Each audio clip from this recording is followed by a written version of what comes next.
11 de junho de 2007. Nesse dia, provavelmente você não lembra o que você estava fazendo, nem eu.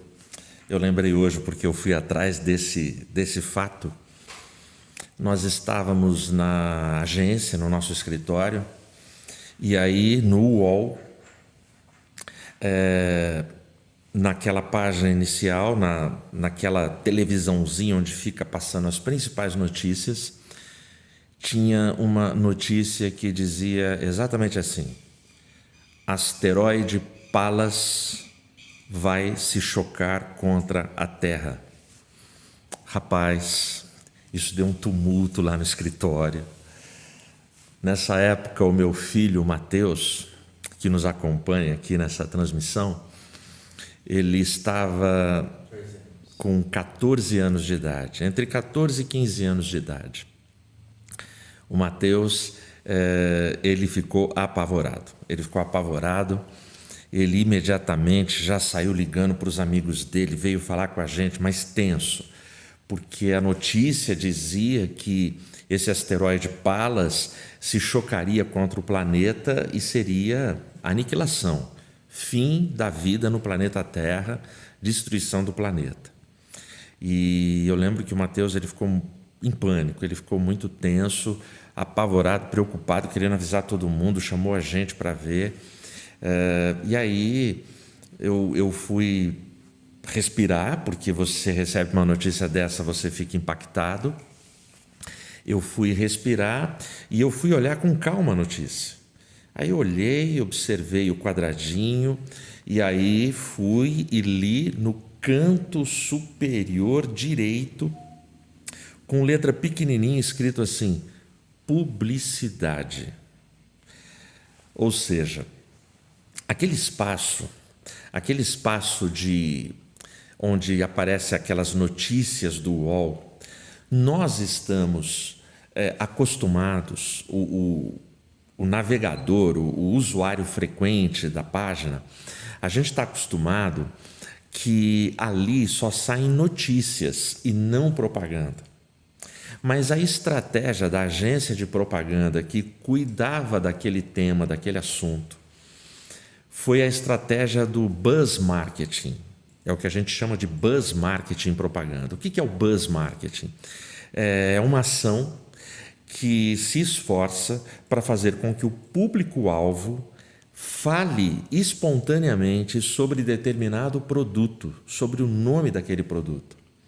E eu diria para você que a campanha foi um sucesso, principalmente porque eu tive o testemunho de ver ali ao vivo a reação do meu filho. Meu filho levou aquilo muito a sério, a gente também, mas eu quis checar, e ao checar eu falei: não, filho, calma, isso é marketing, isso é uma propaganda. E a propaganda fez muito sucesso. Na verdade, a propaganda ela mexia com o emocional e a curiosidade de todo mundo, e era o lançamento do C4 Pallas pela Citroën. A campanha fez tanto sucesso que em 2007 foi a campanha premiada no setor automobilístico, dado o impacto e as reações que a campanha provocou. E agora, Matheus, algumas informações que vai servir para você ter conforto agora.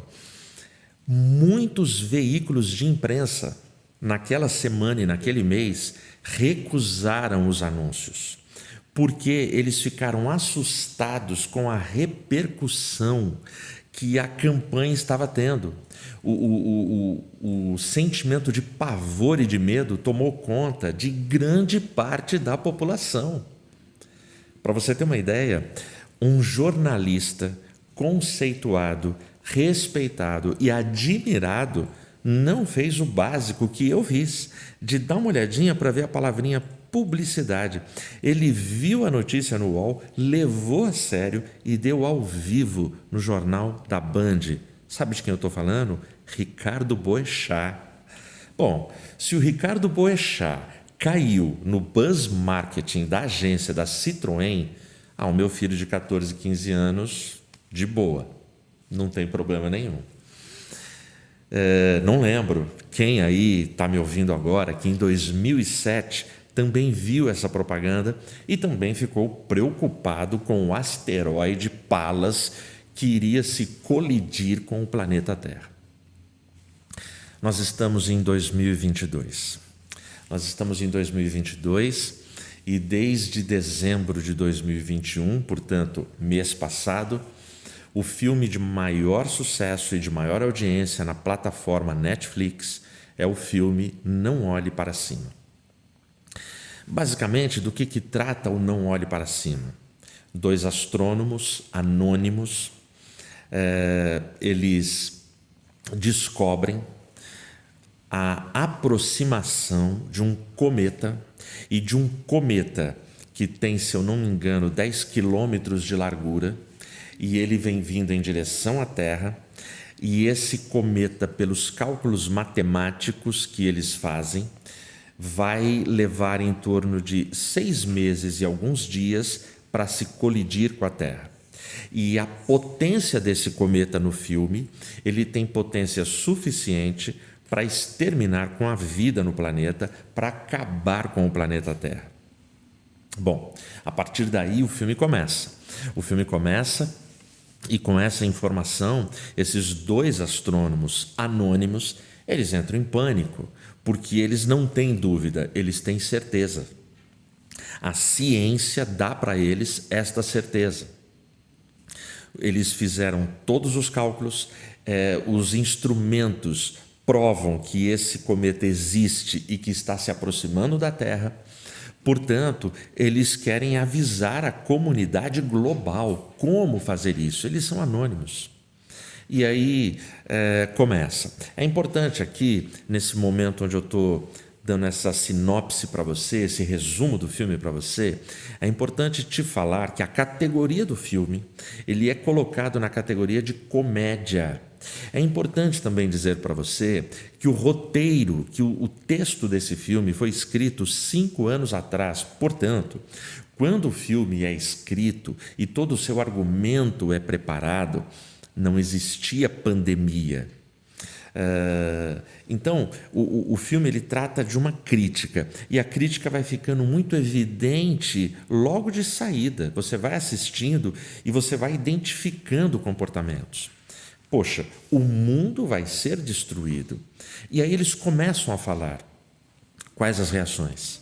São as reações mais bizarras, são as reações mais indiferentes. Sabe, tô nem aí que o mundo vai acabar. Vira um grande meme, uma grande piada. As pessoas, elas estão preocupadas nas atualizações dos seus celulares, os grupos estão preocupados com seus entretenimentos, com a sua agenda, os compromissos, a festa. Eles conseguem ir num programa de entrevista, só que lá os dois âncoras, os dois apresentadores, ao invés de tratarem um assunto com seriedade, é assim: o cometa é bonitinho? O cometa, será que dá para direcionar ele para chegar e atingir a casa da minha sogra? Percebe? E eles não acreditam no que eles estão vendo. E no bastidor desse programa de entrevistas, o banal do banal do banal, que é o que dá audiência para esse programa, está lá. É uma cantora de música e letras de gosto duvidoso, que a grande preocupação da mídia é o namoro dela, que foi desfeito com um MC. Ou seja, muito do que a gente vê na nossa sociedade atual. E aí, depois do programa, tem uma reunião com o pessoal no bastidor, com o pessoal do programa, e nesse bastidor o pessoal vai mostrando: olha, quando entrou o assunto lá do MC e da cantora, das celebridades, o pico de audiência foi lá em cima. Mas o assunto de vocês, os aparelhos de televisão foram sendo desligados e ninguém teve interesse. Enfim, eles vão ficando assim, eles não acreditam no que está acontecendo. Eles não acreditam, os dois astrônomos não acreditam. O astrônomo é interpretado pelo Leonardo DiCaprio e a garota é a Lawrence, esqueci, Quem? A Jennifer Lawrence, que faz os Jogos Vorazes. E eles estão lá, tentando convencer todo mundo. Eles conseguem ir até a Casa Branca, alguém consegue uma audiência para eles, mas a liderança da Casa Branca não está nem aí, porque é um assunto... isso não é uma notícia para dar para a humanidade. Nós não podemos chegar e falar assim, o mundo vai acabar. O pessoal vai entrar em pânico. Como assim? Isso não é importante. Então, esse primeiro momento do filme traz isso, traz essa indiferença. Eles estão insistindo, olhem para cima. Mas ninguém quer olhar para cima. Cada um quer olhar para o próprio umbigo. Até que, no filme, tem um momento de reeleição. A presidente dos Estados Unidos é uma mulher. A presidente quer se reeleger. Então, ela vê no cometa uma possibilidade. Então, aí começam a olhar para o cometa. E a ideia qual que é? Vamos salvar o planeta. E aí os caras preparam ogivas, mísseis para destruir o cometa. E é incrível que quando tudo isso acontece no evento mundial, o mundo para assistir esses mísseis saindo ali de Cabo Canaveral, na NASA. De repente, os mísseis dão meia volta e não vão. E ninguém entende por quê. Aí entra a figura de um milionário, desses que tem grana para mandar no mundo. E esse milionário descobre que no cometa existe matéria-prima que seria útil para o produto que ele fabrica, que é um mega, hiper, super celular. E que dá para explorar, e que dá para fazer a coisa de outra forma. Ou seja, está todo mundo olhando para o seu próprio interesse e ninguém está nem aí. Os caras estão falando, olhem para cima. O slogan de campanha da presidente que quer se reeleger é: não olhe para cima, olhe para baixo. Então você começa a ter grupos e polarizações no filme de olhe para cima, não, olhe para baixo. E o filme vai nesse desenrolar. É interessante que, como eu já te disse, o roteiro foi escrito há 5 anos atrás. Não existia pandemia, mas todos os grupos hoje que estão assistindo o filme no mundo, cada um pega o filme para si e destaca o que lhe interessa. Por exemplo, o povo da esquerda está pegando o filme para falar do negacionismo do povo da direita que é contra a ciência. Como se desse para você afunilar e colocar desta forma. O debate é muito mais amplo, o debate é muito mais profundo. Todas estas questões, você tem linhas de cientistas, de médicos respeitáveis de ambos os lados e inclusive de centro, questionando o valor ou não valor de tudo. E todo mundo com muita cautela, brigando pela saúde das pessoas. Mas as pessoas pegam um filme que é uma comédia e que, na minha opinião, um baita de um filme. Aí, por exemplo, eu vejo o pessoal do outro lado falando assim, os caras estão falando do negacionismo, mas não percebem o tapa na cara que está sendo contra a pauta deles, por exemplo, de feminismo. Por quê?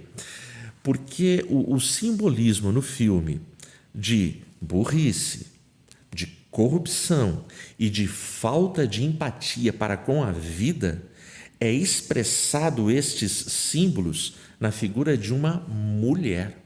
Os caras colocam uma mulher para ser a presidente dos Estados Unidos e ela faz um papel de uma tosca, de uma mentalidade absolutamente alienada de uma realidade que está acontecendo, destruindo toda a ideia de empoderamento, toda essa pauta progressista que hoje tem acontecido. Então o filme ele vai tratando disso, cada um no seu interesse. Então o milionário, o classe média, o pobre, o político, você tem um pequeno grupo que acredita naquilo, mas ninguém ouve. Como ninguém ouve, coisas bizarras vão acontecendo. Por exemplo, o astrônomo, O cara que descobriu, o cara que é sério, que está tentando convencer, ele se seduz pelos bastidores, pela lascívia que existe nos ambientes midiáticos. E ele começa a ter um caso com a apresentadora e atrair a sua esposa. Ele começa a ter uma amante.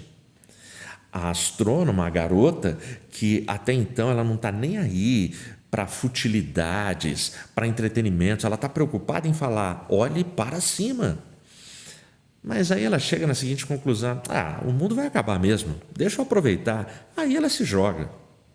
Então a gente tem um quadro e uma crítica que é muito pertinente, muito relevante, que o filme comédia faz, que é a nossa sociedade. Ela tem tudo, ela tem a tecnologia, ela tem a ciência, mas o fim dela, e o filme mostra isso, independente de você acreditar na ciência ou não acreditar na ciência, o que o filme mostra é que o destino de todos é um só: aniquilamento. Se você olhar para cima ou não olhar para cima, a lógica do filme é uma lógica que te leva para um destino único: destruição. Você não tem uma alternativa. No filme é aniquilamento. Nós, terráqueos do planeta Terra, temos 6 meses de vida e tchau. Game over. Acabou. Bom, para além do filme, eu lembrei de um texto, de um versículo, de uma fala de Jesus no Evangelho de Lucas. Se você está com a sua Bíblia, abre aí, Evangelho de Lucas, capítulo 21, eu vou ler apenas o versículo 28. Olha o que Jesus diz aqui. E quando essas coisas começarem a acontecer, olhai para cima e levantai a vossa cabeça, porque a vossa redenção está próxima. Feche seus olhos. Pai, obrigado, Senhor. Obrigado por esse tempo. Obrigado pelas lutas desse tempo. Obrigado, Senhor, pelas angústias desse tempo. Obrigado pelas coisas que a gente não sabe responder nesse tempo. Mas obrigado porque nos dá uma esperança e nos dá uma direção para olhar. Obrigado, Senhor, pela Tua palavra que é poder, que é viva e que é eficaz. Continua conosco, Pai, que o Teu Espírito Santo esteja aquecendo os corações e as mentes nessa hora. Em Teu nome, para a Tua glória eu oro. Amém.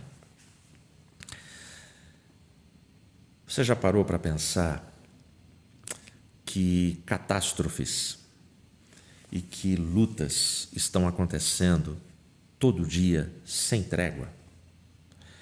Que de um tempo para cá, a gente não consegue nem precisar exatamente quando, mas parece que as coisas estão se intensificando.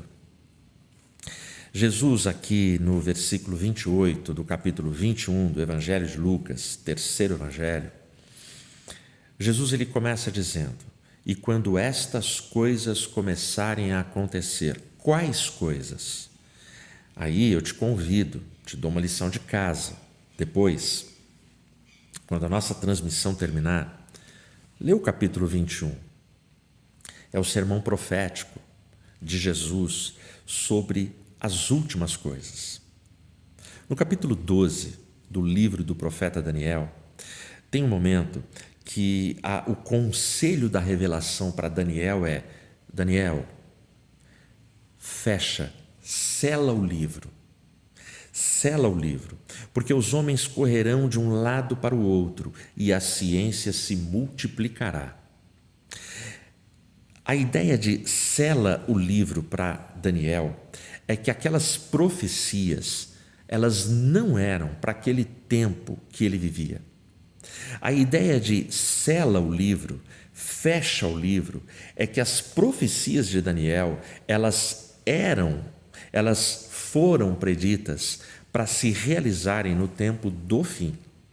Ou seja, profecias para um tempo próximo à volta de Jesus. A ciência se multiplica a olhos vistos. A ciência se multiplica absurdamente. Então, quais coisas que Jesus está falando? Ali no sermão profético, ele fala de uma série delas. A história, ela tem 3 períodos na pré-história. Ela tem o período paleolítico, neolítico e mesolítico. E aí eu vi um meme que o pessoal diz que nós estamos vivendo o período ansiolítico. Entendeu? O que fazem os ansiolíticos? É para distúrbios mentais, é para gente que está com crise de pânico, de ansiedade, depressão. São chamados de calmantes e tranquilizantes. Essa é a geração mais ansiosa da história. Esta é a geração mais depressiva da história. Já são dados assim alarmantes que a Organização Mundial de Saúde coloca que nesse tempo, 2020 a 2030, 70%, 80% da população mundial vai passar por algum tipo de crise de ansiedade e depressão. Tem gente morrendo por causa desses distúrbios, desses desequilíbrios emocionais. Esse é o tempo que nós estamos vivendo. Eu estava com os meus filhos essa semana num centro comercial, entrei numa livraria e me chamou a atenção um livro de um médico que é neurocirurgião, e esse cara trata exatamente da geração de crianças da atualidade. E ele faz uma afirmação categórica, e é difícil não concordar com ele. Eu comecei a ler o livro e muitos temas sobre esse assunto. E ele diz que a geração das crianças atual é a primeira geração, depois de muitas das últimas décadas, que será menos inteligente do que a geração dos seus pais. O que a gente estava assistindo até agora? Qual era a frase que a gente sempre falava? Caramba, as crianças atuais são mais inteligentes do que as anteriores. Nossa, a cada geração eles ficam mais inteligentes. Só que agora vem um cara que ele não está sozinho, outros neurocirurgiões e outros cientistas estão pesquisando e estudando o mesmo fenômeno. A geração atual de crianças, ela será a primeira geração que terá menos inteligência do que os seus pais. Por quê? Por causa do celular, por causa das telas, porque a exposição de crianças às telas tem feito com que essas crianças não consigam desenvolver conexões nos seus cérebros, dispositivos emocionais que todo ser humano precisa.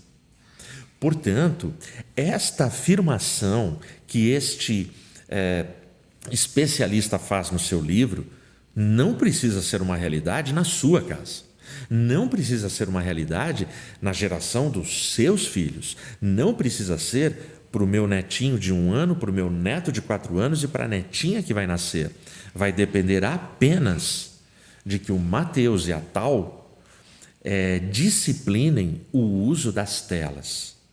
Porque como eram as nossas famílias? Como é que era a minha família quando eu era adolescente? A minha família, na nossa casa, tinha uma tela e a gente ficava em volta desta tela. A família assistia o mesmo programa. Só que hoje nós vivemos numa sociedade que multiplicou as telas. Dentro de uma casa são muitas telas. É o celular, é o iPhone, o iPad, os vários aparelhos de TV. São muitas telas, muitas plataformas. Cada um quer assistir a sua tela e ficar preso à sua tela. Tecnologia, ciência se multiplicando. E se você perder a mão, você perde essa geração.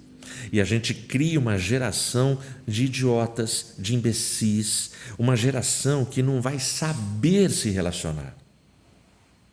Quando estas coisas começarem a acontecer. Ah, pastor, mas guerras, rumores de guerras, epidemias, pestes sempre houveram na história, sim.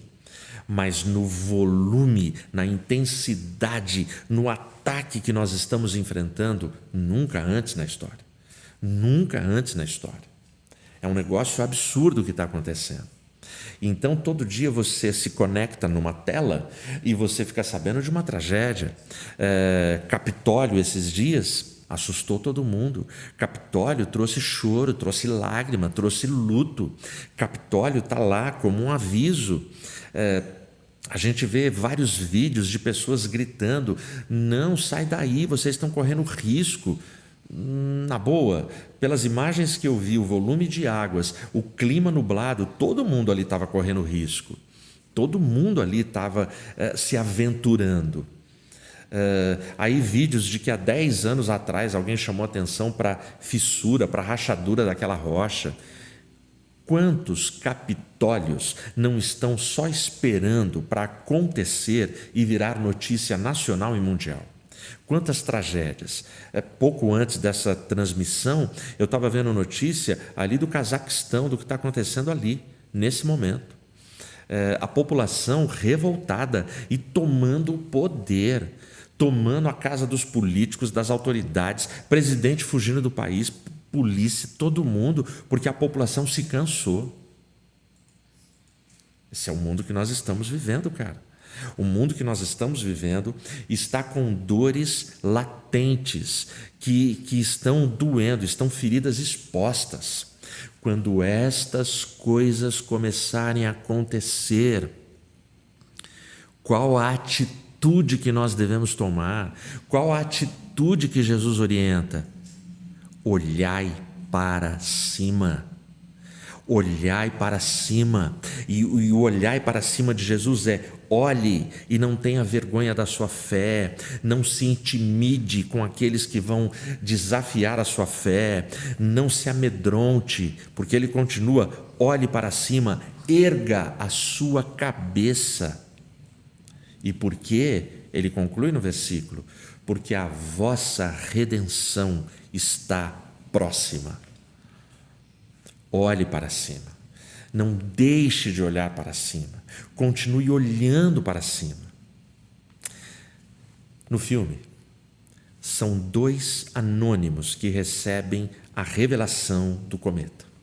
Ninguém dá crédito, mas quando eu olho para o Evangelho, quando era para Jesus nascer, a revelação de Deus e do Espírito Santo foi para anônimos, pastores que estavam na noite cuidando das suas ovelhas. Foi para magos, que a gente não sabe o nome, a tradição católica dá nome, mas não tem nada a ver, não são os nomes bíblicos, não tem esses nomes. Crianças, mulheres, um casal, gente ali naquela estrebaria, anônimos. E anônimos falaram para aquela geração. Ninguém quis olhar para baixo, porque lá embaixo, na terra, numa manjedoura, tinha um bebê. Ninguém acreditou. Ou a esmagadora maioria daquela geração não creu, não acreditou que o bebê era o Messias. Messias esse que até hoje judeus estão aguardando e esperando. O bebê cresceu, foi crucificado, ressuscitou, subiu ao céu. E tudo isso aconteceu e foi revelado ao coração de quem? De anônimos. Há 2000 anos, anônimos continuam gritando: olhem para cima, olhem para cima, olhem para cima, porque Jesus voltará. Ninguém olha para cima. A maioria da população não olha para cima. As pessoas estão preocupadas com as suas vidas, com as suas agendas, com os seus prazeres, com os seus pecados, com os seus caprichos. Não querem olhar para cima. E hoje, nestes tempos, a pregação de anônimos é: olhem para cima, porque o Rei, porque Jesus está voltando. Não é que ele virá, ele está voltando, ele está às portas. Ele vem outra vez. Para a gente concluir, eu destaco duas coisas. Eu volto no meu filho, no Mateus. Foi engraçado. Ele quando lembra, e a gente quando lembra, a gente dá muita risada. Mas teve uma coisa significativa. O meu filho, mesmo tendo se enganado com o buzz marketing da Citroën, quando ele viu aquela mensagem, a preocupação dele e o desejo do coração dele não foi zombar de ninguém, não foi afrontar ninguém, mas foi avisar o maior número de pessoas que ele poderia avisar e avisar os seus amigos. Cara, eu lembro dele, cara, ainda dá tempo, tá vendo, vai acontecer mesmo, cara, aceita Jesus, vem para Jesus, dá tempo ainda. Esse foi o sentimento dele. E esse deve ser o meu sentimento e o seu nos dias de hoje. Eu e você precisamos crer, eu e você precisamos nos irmanar, olhando para cima e lutando para que mais e mais pessoas comecem a olhar para cima. O segundo destaque que eu faço é em relação ao filme. No filme, logo no final, em volta de uma mesa, que é onde o filme vai terminar, está uma família.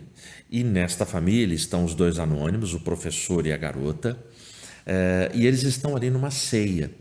O mundo está prestes a acabar porque o cometa está chegando. E eles estão reunidos em família. É importante salientar que é a família do astrônomo. A esposa dele perdoou a traição. E eles agora estão ali unidos em família. E aí é feita uma oração muito bonita. E a oração é feita por outro anônimo. Um anônimo é um garoto que ele sabe orar. Por quê? Aquela família, na hora de orar, quando foi sugerida a oração, todo mundo ficou sem graça, falando que não tinha intimidade com o tema oração. Porque eles estavam preocupados ao longo da vida com os seus desejos, os seus prazeres, as suas coisas, a sua ciência, o seu conhecimento. Mas em nenhum momento eles investiram tempo no relacionamento com o Criador de todas as coisas. E aí um garoto está lá e faz uma bela oração. E aí tudo acaba. Qual o destaque que eu quero fazer? É que o melhor lugar para a gente estar, seja a situação que for e no pior caos, é junto da nossa família. Porque é junto da nossa família que nós temos liberdade e nós temos toda a nossa autenticidade para olhar para cima. Termino te dizendo, olhe para todos os lados, olhe a história que está acontecendo ao seu redor, olhe com olhos bem abertos e atentos, olhe e não permita-se ser levado por distrações, entretenimentos e estratégias que querem fisgar, roubar e aniquilar toda a sua atenção, toda a sua sensibilidade. Portanto, olhe atrás, adiante, aos lados, olhe tudo o que está acontecendo, mas, sobretudo, nunca deixe de olhar para cima, porque é de lá, em Cristo, que virá o nosso socorro e a nossa salvação. Que Deus te abençoe.